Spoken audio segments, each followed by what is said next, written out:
Hello, class. Welcome to week 5, part 2.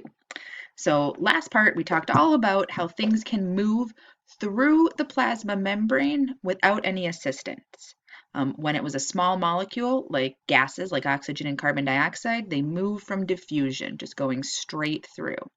But what happens to all those things that can't make it through the plasma membrane? Do they just stay on one side and we can never get anything out?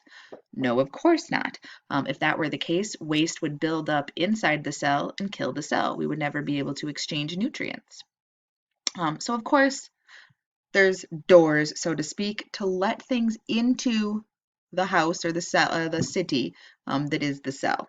And so, what are those doors made of? Proteins. And of course, you remember all about proteins from last week or 2 weeks ago. Proteins are polymers made up from amino acid monomers, where they have this R group that's different for all the 20 amino acids. And I said before, they're the doers of the cell. They're the cells, they're the things that are moving things.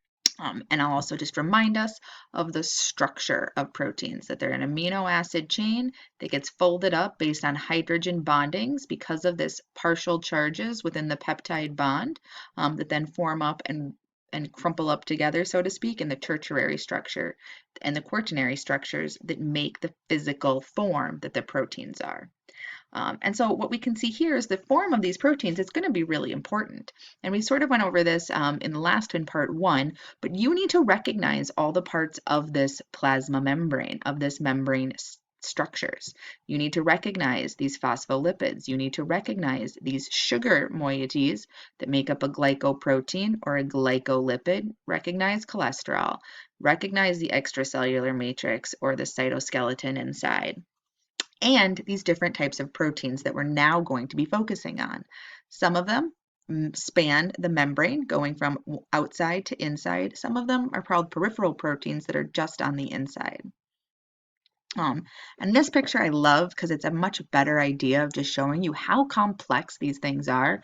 We've all been thinking a lot about a virus making contact with our cell and coming into the cell.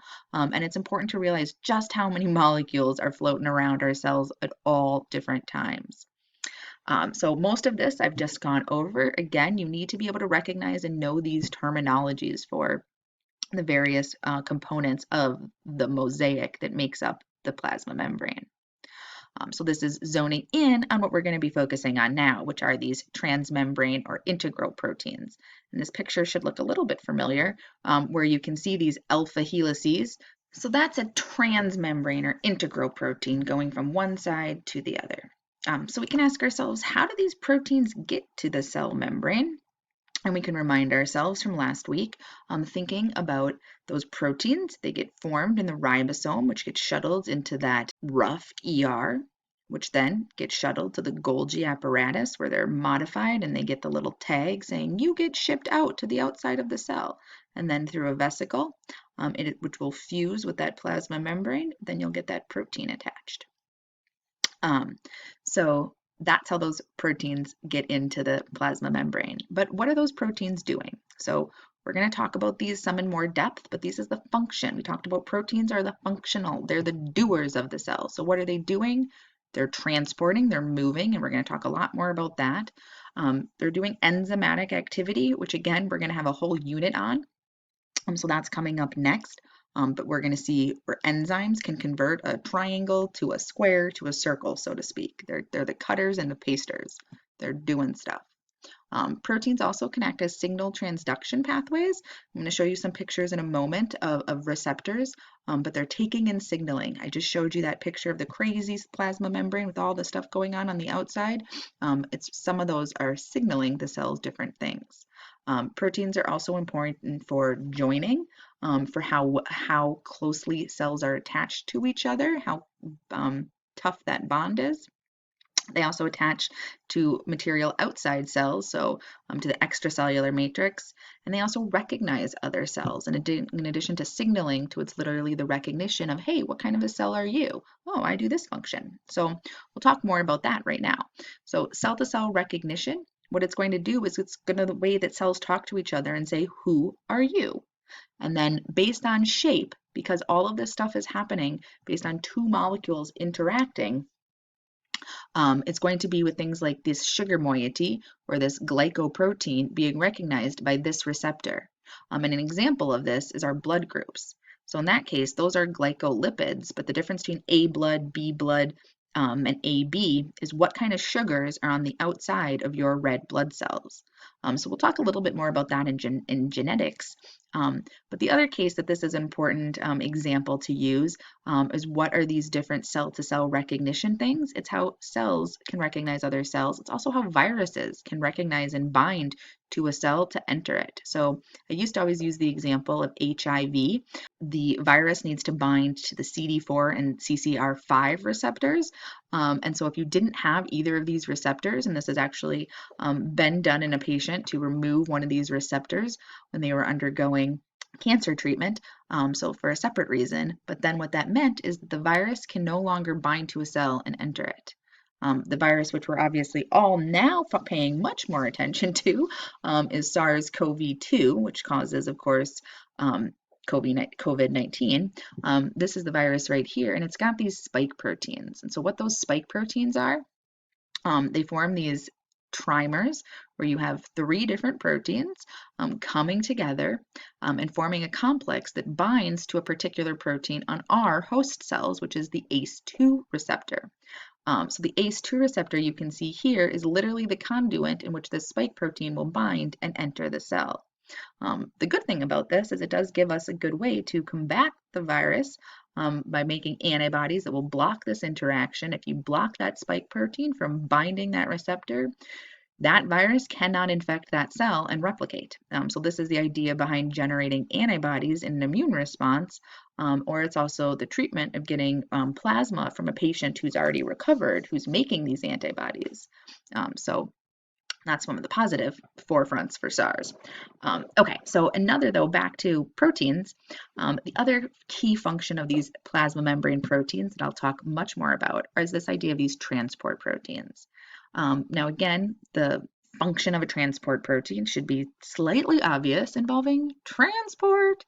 And just like you think of a car transporting you from your house to wherever it is you're going, to work, or back when we used to go to school, then that's what these proteins are. They're the shuttles that are taking molecules from one side of the cell, from outside to inside, or from inside to outside. And we talked about before diffusion. Diffusion is moving without the need for a protein.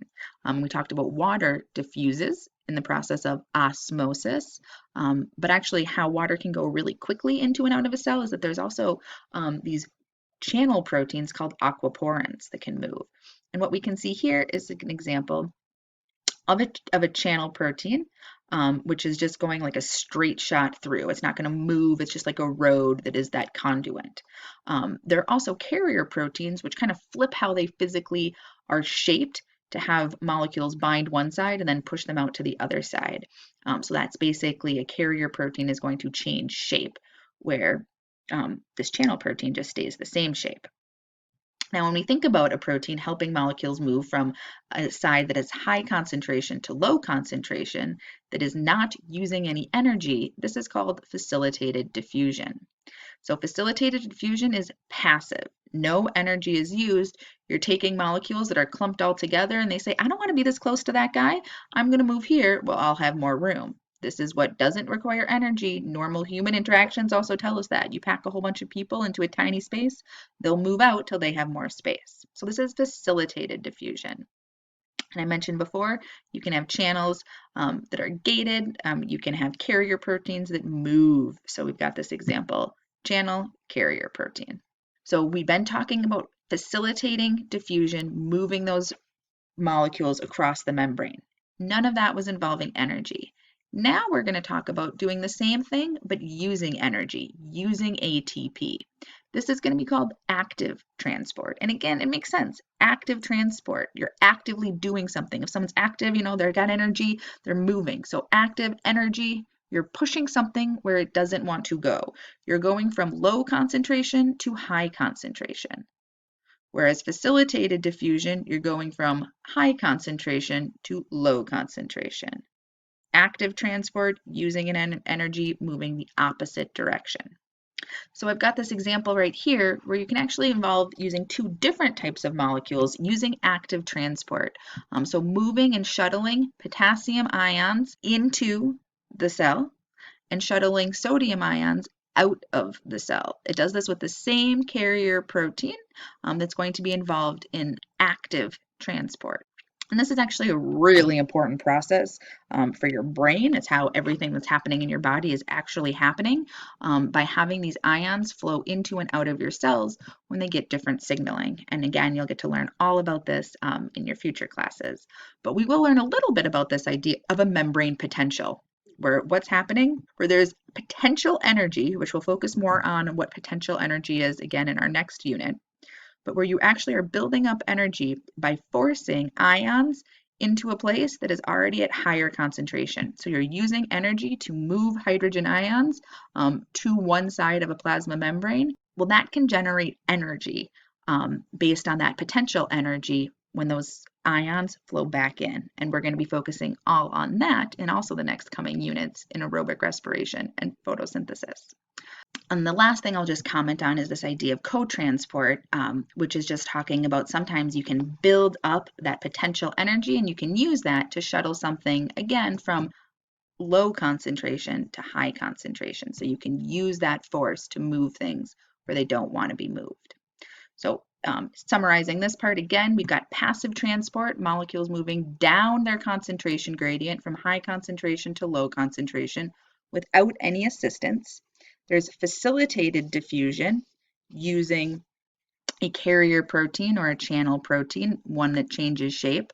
And then there's active transport that's moving molecules from low concentration to high concentration. Active uses energy, uses ATP. So I've got some great videos for there. Lastly, the last topic is what happens if you want to move a whole bunch of stuff? Like I don't want to just move one of these in and do it that slowly. I want to take a whole slew of things or a whole bunch of really large proteins. Or maybe I'm a protist and I want to engulf the thing next to me and eat it. So we're going to talk about two last processes. One is exocytosis, the other is endocytosis. And they're very similar, but reversed. In endocytosis, things are coming in. In exocytosis, things are being exported or exiting out. And again, see what I did there? Exit, exit, EX, exocytosis, exiting, leaving. Endocytosis, entering, in. So I've got a whole slew of videos here that I'm not going to play you from this, but I highly recommend that are really showing a nice job of how this physically works with those phospholipids. But we can break down endocytosis into three different categories. And those terms are phagocytosis, piendocytosis, and receptor-mediated endocytosis. And so you can really basically, this slide is showing what you really need to know, which is that phagocytosis is the process for engulfing a whole big slew of things. So this is what we've got in our immune cells. We've got cells like dendritic cells that just go around eating everything they can around to say, is this something that's harmful? I'm going to break it down and see if we should generate an immune response to it. Those cells that do that are called phagocytes. Why? Because they do phagocytosis. Yeah, exactly. So we've got phagocytosis, that's taking big bites of things. That's an entire paramecium being eaten. We also have penocytosis. Penocytosis is like cellular drinking. It's taking little bitty bites. It's taking just little sips. I'm going to show you. So little tiny sips. Now the last one is receptor-mediated endocytosis. And shocker of all shocks, this is going to involve a receptor mediating endocytosis. What does that mean? It means that something binds one of those receptors, like we showed for those glycolipids or glycoproteins, and that signals to the cell that now it wants to take that in. That's what we've been looking for. I don't care about these green balls, but once I get me a purple triangle, that's what I want to bring inside. And it's going to do endocytosis, so it's going to take a larger section. So some of these green balls are going to come in as well, but it was signaled by that receptor. So that's how bulk things are getting in. So again, a whole bunch more videos. All of these are just to help facilitate. And then I will quickly mention that again, I've got some good practice slides. You can ask yourself, what is happening here? Can I recognize what this process is? Can I label it? And then I have the answers, which I will move down right shortly, where you again can see molecules moving down their concentration gradient, diffusion, facilitated diffusion with that channel protein, or facilitated diffusion with the carrier protein, and active transport using that energy to pump things from low concentration to high concentration. And then you can again ask yourself some more questions, more quizzes, thinking about a cell which is making waste and how is that concentration gradient. So I'll just go here. So if we have a cell and there's going to be a buildup of, in this case, urea, which looks like this, that concentration, you're going to have more of those molecules inside than you have outside. So that concentration gradient triangle is going to have the big part where there's more molecules and the little part where there's fewer molecules. So urea is going to be facilitated moving out of the cell via a protein, via facilitated diffusion. In the case of just a cell in a solution, water would then be moving into that cell because water would go from high concentration of water to low concentration of water. So water would move into that cell via osmosis. And then the last question was asking about, can you draw these concentration gradients and think about what terms go for each transport? So in this case of this green, we see it's using energy, and those molecules are going from low concentration to high concentration. So the concentration gradient goes big part down here where there's higher concentration, little part here where there's that lower concentration. And if the arrow is moving to high concentration using energy, that's active transport. Whereas the red is going down its concentration gradient, going from high concentration to low concentration. That is passive facilitated transport. So those are the key points for this chapter.